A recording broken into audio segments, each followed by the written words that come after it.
Osakanaka, Vilanga Utipoto, de Panama, Mousaki Ndingu.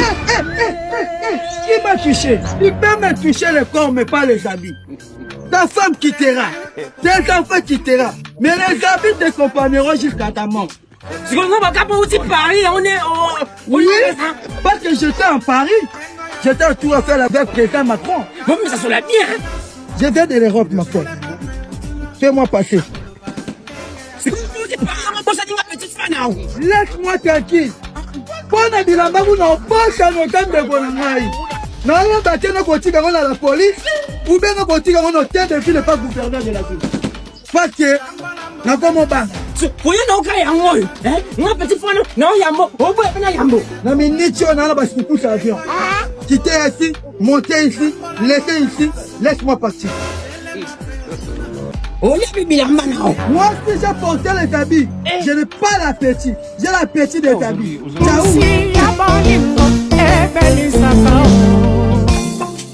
Fishman Ansi, le seul.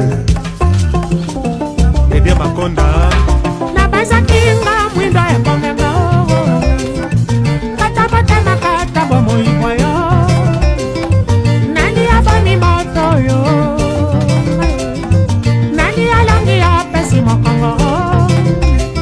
Ponino tinga belina mapango ebonga Kiotana motema na misa yolo bananga esalinga o Ambiance kama kili ekosa kaminyo Bea Bosoi, Alain Massidi Gina Mateta Gilele Emporio Utwalela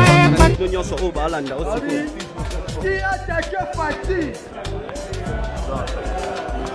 Muzeki Ndingu, Muzeki Ndingu, Muzeki Ndingu, Muzeki Ndingu.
Arrivé à Muzeki Ndingu, Muzeki Ndingu, Muzeki Ndingu, arrivé à Muzeki Ndingu, Muzeki Ndingu, tomona na Bible, où tu portes ton Bible.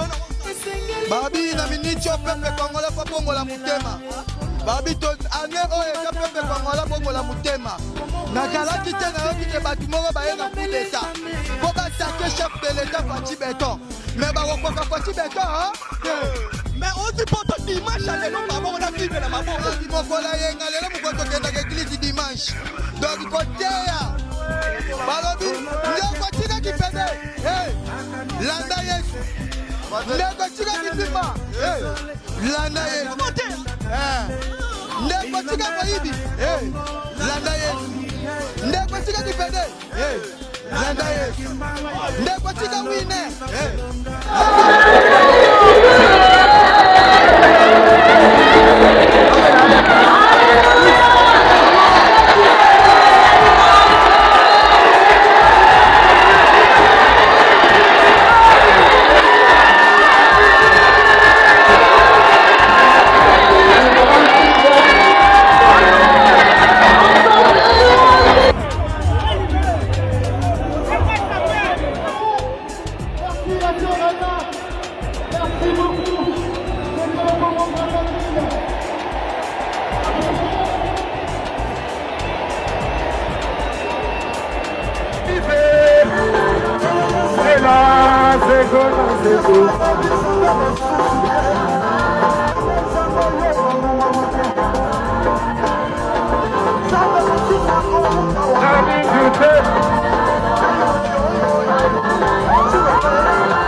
Merci beaucoup. Alors, et l'autre Moni, Moussé Kindingou.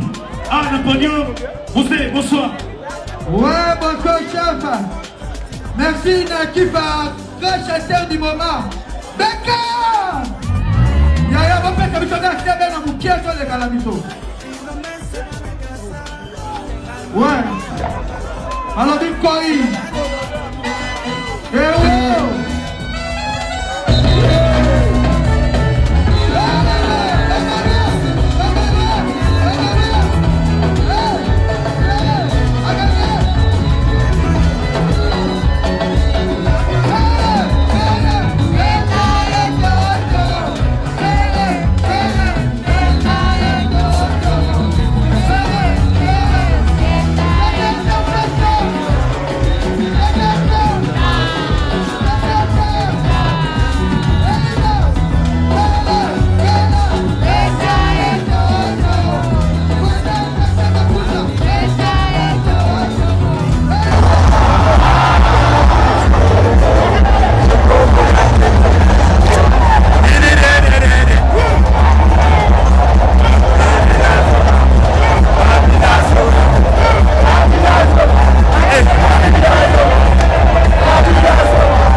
Azoteka koye.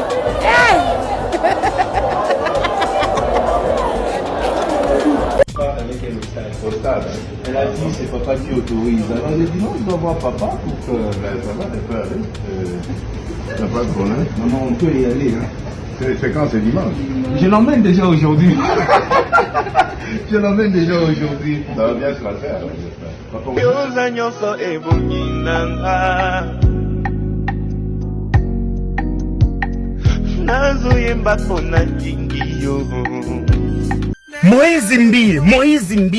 Moïse Mbie lakisa biso première dame na yo aza wapi? Moïse Mbie lakisa biso mwasi na yo aza wapi? Donc Nyakeru aza Nyakeru Tshisekedi te, mais akomi Nyakeru Mbie. Chilombo, comment okotika mwasi na yo akende na concert? Na mobali wana azalaka na mwasi te, alalaka basi, ozotika mwasi na yo akende. Na comprendre, otiki akende poza laka impuissance. Moïse Mbie akende ko beta ye Biskir Dubi. Mais c'était possible. Moïse Mbie lakisa biso nanu mwasi na yo aza wapi? Comment ozokende kozwa mwasi ya Chilombo, mais mwasi na yo aza wapi? Merci beaucoup. Moïse Mbie, après ko dobe mwasi ya Chilombo na place boko kende, ngape na zoya kozwaye, ngape na dobeye. Denis Nyakeru, zala pre. Soki osili sina Mbie, ngape na zoya kozwayo na kende te ko dobeyo. Moïse Mbie, mwasi na yo aza wapi? Mwasi na yo aza wapi? Chilombo, comment okotika mwasi na yo? Et pas un aventurier, azalaka na basi te, azwa mwasi na yo. Tala mwasi na yo azoseka, kelelo, bako pesanga libolo ya malamu fort. Lelo bako pesanga likata ya bien, et pas Moïse Mbie. Yango azosekisa ye.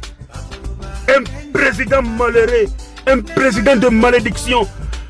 Tu n'es pas le président de la République, tu es cochon de la République, mbata canard de la République. Comment laisser ta femme comme ça? Comment laisser ta femme comme ça? Tu laisses ta femme avec un aventurier. Bako dobe, bako lalae, bako pesa likata ya bien vraiment, bazo babino. Et puis bazo seka. Quel respect kozala ao? Quel respect? Moïse Mbie, mwasi na yo aza wapi?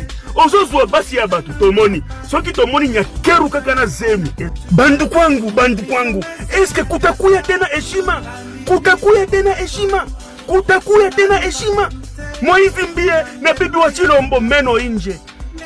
Soi-disant première dame meno inje na Moïse Mbie. Kutakuya tena heshima? Eske kutakuya tena respect? Iyo temi naona ni kintu kimwa kiko hapo. Chilombo ni impuissant mbolo yake tena heshima make. Chilombo ni impuissant mbolo heshima make. Mumaku kiloko pa hivi. Mutona Moïse Mbie atanja kumutomba Nyakeru. Moïse Mbie atanja kumutomba Nyakeru. Nyakeru shike tukoneshe atukongo pake na tutakongopaka. Kama tunashika tu bebe anaria mu republique. Nge ni bebe wa Moïse Mbie. D'ici là Moïse Mbie atanja kukutomba we Nyakeru. Atanja kukutomba. Est-ce que kutakuwa tena respect hivi? Première dame meno paka inje. Kutakuwa tena respect matako yenu. Matako ya Mbie na matako ya we Denis, matako ni mwebote. Bantu bashipo valeur. Kutakuwa tena respect hivi? Première dame meno inje. Première dame. Donc nju Moïse Mbie aimbe musique. Il faut Denis amfonshe promotion ya musique. Jitunga jenu. Pouvoir yenu. Ngaria sasa. Akuta kwa tena heshima. Njopale na mie. Tanjaka paka kumidénigrer. Kama tunashika tu bebe anaria. Nyakeru na mimba. Ni mimba ya Moïse Mbie. Kibonake mbalo tena heshima make. Bantu bwana kufa ku est. Kyo kila sopenda mkonser. Matapo ya Le général me dit qu'il va prendre 6000 billets, quelque chose par là. The general is buying 6,000 tickets. Je veux qu'il le dise lui-même rapidement. Let him say. Amen. Amen. Amen. Il faut pas dire maïté.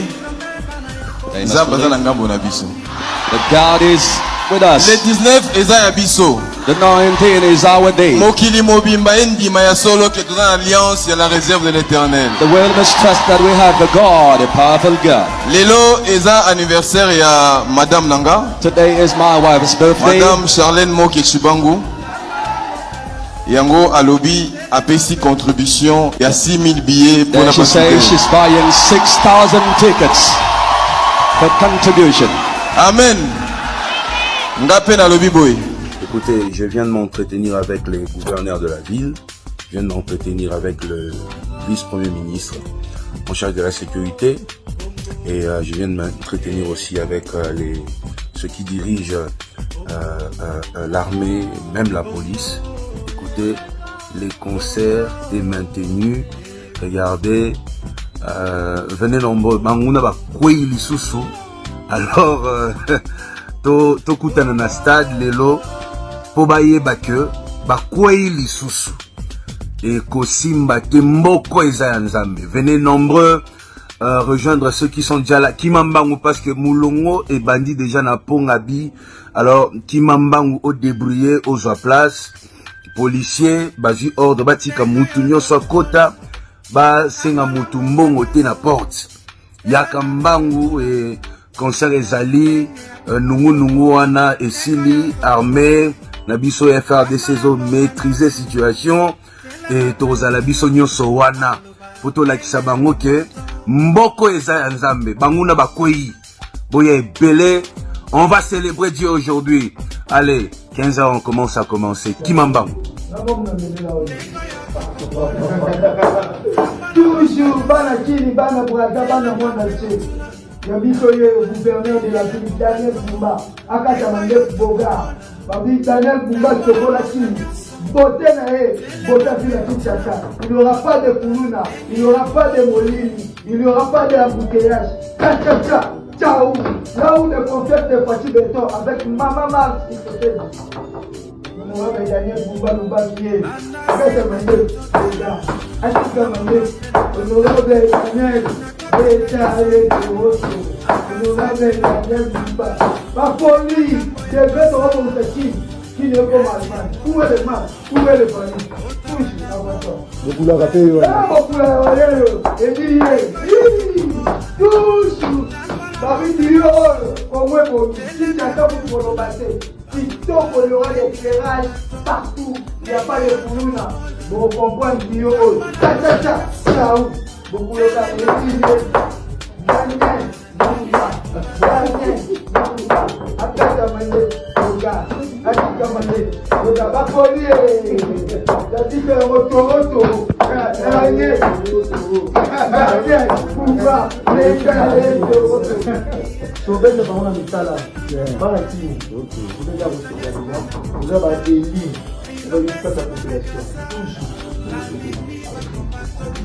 un mot de l'air, Bumba. Bana Kini, Bana Congo, bino mo boye mi lobby du moment. Moi na Fatih Béton. Na kali tout pendant Luka maître Tony moi bataka. Lelo na yena bio. Où est le mal? Où est le valide? À qui m'a gratuité? L'homme qui n'a pas été non zéro. Toujours les 10. Où est le mal? Où est le valide? Tony. Baba. Kaka. Akata mande. Oga. Akita mande. Oga. Bon gaé. Maître Tony moi ba beta et tout. Où est le mal? Babiyé. Confiance à Fatih. Mon même match à Fatih. A d'autres défendre de Fatih na gratuité. Les lots pour nous les filets dans Boka. Bah tout va donc va faire souffrir. Grâce à maître Tony moi va faire les professeurs. L'homme qui n'a pas eu les zéros pendant le coup. Il est toujours le livre. Il est toujours le qui me fait oublier A. Il dit moi mes questions oublié A. Où est le mal? Où est le valide? Maître Tony moi va faire dit yeyo. À Kotala, fait à Kotala, à défendre le chef de l'État. De l'émino bata chao chao. Vous avez un rapport au côté. Mais bon, faut pas te dire que tu as un jam. Moi na poto. Maître Tony moi va. Quand tu as dit, mandez fois moi. C'est pas belle bah concert nous sur le État na Congo musique na bango la retour dernier concert dans chaque club la zone qui n'a moni la savoir merci en tout cas la bango musique ni rien dans la Congo. Alors je n'ai malheureusement de faire tout un peu tout ça parce que quelqu'un Alibaba, mais il dit que pour nous. Namo pe na mituna. Comme on a joué en tout cas le Kibango. À l'époque, on avait même pas ma projet en concert. À un moment, on a travaillé pour d'autres artistes. Ici, à tout moment, mais en bien, toujours en bien. Ils participent à mes concerts et à tout moment. Et quand on a commencé le projet à Stade de Martyr, en réalité, parmi vous, il y en a qui ont été contactés et d'autres aussi, vous avez appelé pour participer à l'événement. Alors, j'ai autour de moi des hommes qui sont hommes d'affaires, qui sont médecins, qui sont membres de l'Église, qui ont décidé, qui avaient décidé de faire quoi? De participer à la réussite de l'événement. Alors, qu'est-ce qui s'est passé? Moi, dans mon moto, par exemple, à qui il est là, a dit, parce que, Manaïbi a Aïcha au Koko, tout un anaï. Donc, yo, quand on Aïcha au Koko, tout ne pas voter dans mon nom, donc c'est comme ça que certaines personnes sont prises en charge. En réalité, ce n'est même pas Moïse Ndimbu. Vous voyez ça? Mais est-ce que c'est quelqu'un qu'il faut utiliser? Il est très fort dans la communication. Ce que moi j'ai contre lui, c'est quand il insulte les gens. Des places mais après, il est très fort dans la communication. Et voilà. Merci. Merci pour tout ce que vous avez fait comme contribution. Je l'ai rencontré pour la première fois il y a 3 semaines, enfin. Au premier qu'on a scellé le mot de Kinlingo. Il y a 2 semaines, je pense, j'étais allé voir le vice-premier ministre, M. Peter Kazani, pour parler justement de la sécurité.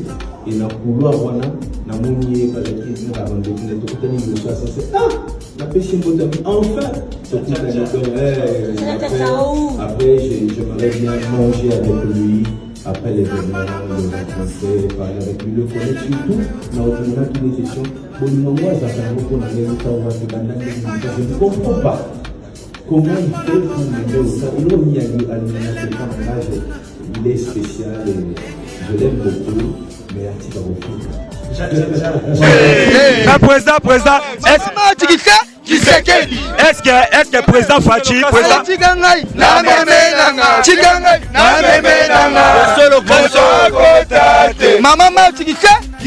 président Moussa Kindingo, est-ce que président Fachi a reçu la propagande na Katanga? Fachi Beto Katanga kutoesela e. Katanga lingasu Moïse Katumbi. Ateka ba Gorine. Ateka Jekamine. Ateka ba Diamant. Ateka ba Couvre. Ateka ba Colbat. Il a ateki même Lualaba. Ateki le rivière de Lualaba. Tout c'était Moïse Katumbi. Atumba Thompson. Azo linganjora ma Thompson. Mais azo linganjora ma président Moka. L'italien Achonga ça Zambie. Papa na chantaka na Zambie italien. Ah oui. Moïse c'était italien. Les capables Scoba. Les capables Scoba. Katanga balingi ete ba la Fati. Béton. Katanga tosha. Katanga comme poto. Tosebante na kibibia okina numo sikateo. Yozali dans les parages. Songelangao. Soki madeni kasali. Nandini songelanga to repare. Undi mateba ere nange domine. Kreana kome sana maboko mayo. Ukanga mutimati. Liberté. Singa kasi uyozana koloko mutuyo mikangeli nekandaku jama koki kosenga liberté oyibi tengako bimela Comme messieurs et dames, je viens encore parce que na yebisa ki bino lelo toko solo la makambo eza ebele na yeto solo la d'abord sur la vidéo qui circule aux réseaux sociaux et commis vraiment à la une. Vidéo ezotambola vidéo wana muto filmé yango c'est pasteur Moïse Mbi azo filmé moi c'est mokonza mboka la première dame distinguée première dame Denise Nyakero et à la fin ayo peko filmé mokonza mboka pasteur Moïse Mbi yango na yeto solo la moke mais seulement to kozonga lisusu photo solo la les questions liées à la constitution. Nous sommes pour ou contre les changements de la constitution ou la révision. On va en parler. On va aussi dire un mot sur les propos de Martin Fayoulou qui a dit qu'il ne touchait pas ma constitution. C'est Fayoulou qui dit qu'il ne touchait pas ma constitution. Là, on va aussi lâcher un mot. Togolobela pe makambo ya suspension pour 30 jours. Il y a activité, il y a chaîne, il y a télévision Bosolo na politique, il y a Israël Mutombo. On va aussi parler parce que suspension na est lié na propos atenaki contre l'ancien président de l'Assemblée nationale, Papa Christophe Mbosso Kodia Mpwanga. Mais maintenant là, on est là seulement pour solo là, total là. Qu'est-ce qu'on peut dire sur la vidéo qui circule aux réseaux sociaux? Bande Konanga. Institution président de la République est une institution sensible. Le président de la République n'a pas d'amis. Il faut toyer bayam. Le président de la République n'a pas d'amis. Et nous, on a toujours dit que le chef n'a pas d'amis, il n'a que des ennemis. Là, je vais m'adresser directement au pasteur Moïse Bi. Ceux qui ont une relation avec la femme du président de la République. Okoki ko filmer était n'importe comment, n'importe où pour lancer dans les réseaux sociaux. Là, pasteur Assali Mabe, moi je m'oppose, je m'inscris en faux. Je vais le dire. Et tous ceux qui vont suivre cette vidéo, ça l'effort, ça de sorte que vidéo est comme là, pasteur Moïse Bi, c'est très bien que le chef de l'État Aza Karan et à bon fonctionnement de l'institution Mboka Mobimba République démocratique du Congo. Il ne sera pas là pour assaler la campagne et concert na yo kosala lobby na stade des Martyrs. Là, je m'inscris en faux. Naza vraiment énervé parce que tu sais qu'il est devenu président de la République pas parce que papa n'a bango tiké là. Pasteur Moïse Bi, permettez-moi de terme avec tout le respect que je vous donne. Vous êtes devenu pasteur parce que papa a tiké la caillou église.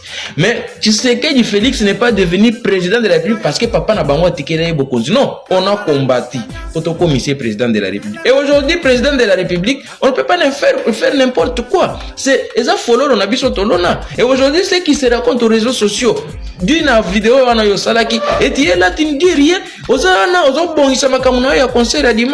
Nous sommes vraiment énervés. Moi, Calvin, je suis vraiment énervé. Je suis contre cette vidéo là. Et Nazo Ebisa Pasteur Moïse Miyege très prochainement vous pouvez avoir de bonnes réactions avec la femme du président de la République. Vous pouvez avoir de bonnes relations avec le président de la République. Il faut être entre vous. Pas qu'on filme, qu'on tinde les sur les réseaux sociaux. Et na Congo système est à récupération politique. Aujourd'hui, c'est l'opposition qui va récupérer cette vidéo là. Pas n'importe quoi. Et nous serons maintenant là pour défendre. Bah bêtise, il y a pasteur. Non. Et ça bien été. Pasteur Aza Papa Molimu.